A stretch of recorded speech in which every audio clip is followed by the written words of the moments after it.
plaisir que j'ai accepté l'invitation de la NVA en général et de Ben Waits en particulier.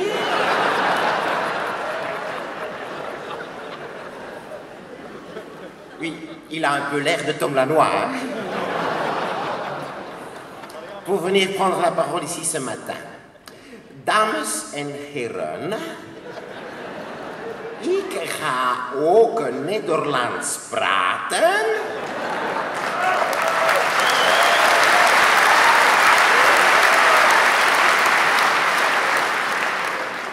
Want nil volentibus ardum.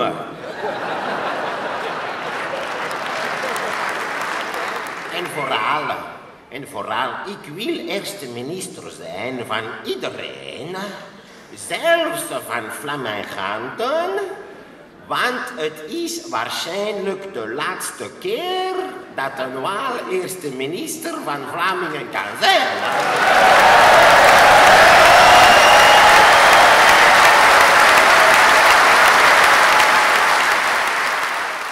Uiteraard N-VA, voor wie kunnen nu aan te stemmen als Vlaming?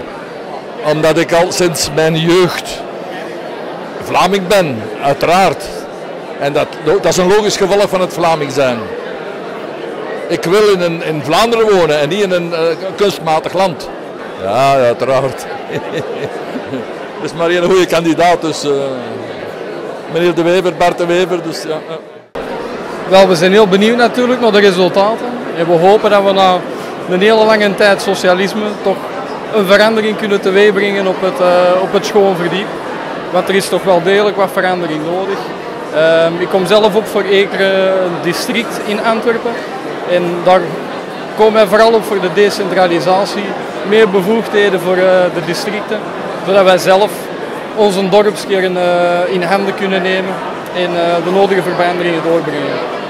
Oh, wij denken dat we het goed gaan doen in Kampenhout. We zitten in Vlaams-Brabant. En ik denk dat de N-VA in Vlaams-Brabant goed gaat scoren.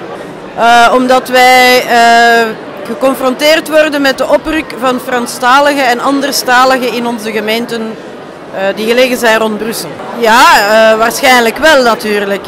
Antwerpen is wel iets ver afgelegen van bij ons, maar ik denk dat zich daar hetzelfde voordoet. Dat verandert alles, hè? Als Woutga verandert? Ja, als Janssens weggaat, dan verandert natuurlijk Antwerpen ten goede. Natuurlijk ga ik voor N-VA kiezen, hè, want ik sta ook op de lijst. Hè. Ik sta op de 11e plaats in Gent. En ik vind dat we heel goed bezig zijn. Hè. Dus we hebben een schitterende campagne gevoerd. Het kan altijd natuurlijk wat beter. Maar vandaag gaan we natuurlijk ook nog een extraatje bijgeven, nog een goede lap opgeven, dat we zeker nog een perfect resultaat kunnen behalen in Gent. Maar ik ben er alvast van overtuigd van dat we zeker een goed resultaat kunnen behalen. Want in principe, in theorie, zouden we toch 7, 8 zetels kunnen bijkrijgen. En in één slag is dat heel veel. Dat is een teken dat we goed bezig zijn. Maar het kan nog altijd beter natuurlijk. Omdat N-VA, ik vind persoonlijk, wat voor mij belangrijk is, dat is eigenlijk het sociaal-economisch aspect. Ik vind, als het economisch goed gaat, gaat alles goed. En ik vind het economisch programma van N-VA is veel beter dan van de andere partijen. We zijn onder andere voor de vrije markt en etc. En dat vind ik wel belangrijk. De punten van N-VA zijn voor iedereen, ook voor allochtonen, als we dat nog mogen zeggen dat woord. Laten we zeggen een medelander eventueel, hè, of mensen met een andere afkomst. Ja? Dus ook voor die mensen goed, voor alle inwoners van Vlaanderen, is het zeker een goed economisch plan. Zeker alvast. We gaan het ook wel nodig hebben.